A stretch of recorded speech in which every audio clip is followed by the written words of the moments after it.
بعدما هيأهم عبر لهم الرؤيا قال يا صاحبي السجن أأرباب متفرقون خير أم الله؟ الله أكبر. بالله عليك تتوجه الواحد وتدعو واحد وتصلي الواحد وتصدق الواحد وتطلب العلم الواحد وتصوم الواحد خير، ولا تروح تشوف وجوه بزاف تدعو آلهة بزاف؟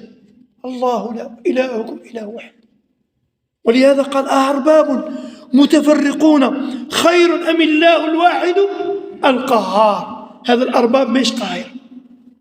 ولهذا قال ابن القيم لواحد كن واحدا في واحد أعني سبيل الحق والإيمان. ما تعبدون من دونه إلا أسماء سميتموها أنتم وآباؤكم ما أنزل الله بها من سلطان إن الحكم إلا لله أمر ألا تعبدوا إلا إياه ذلك الدين القيم ولكن أكثر الناس لا يعلمون. يا صاحبي السجن أما أحدكما فيسقي ربه خمرا وأما الآخر فيصلب فتأكل الطير من رأسه قضي الأمر الذي فيه تستفتيان.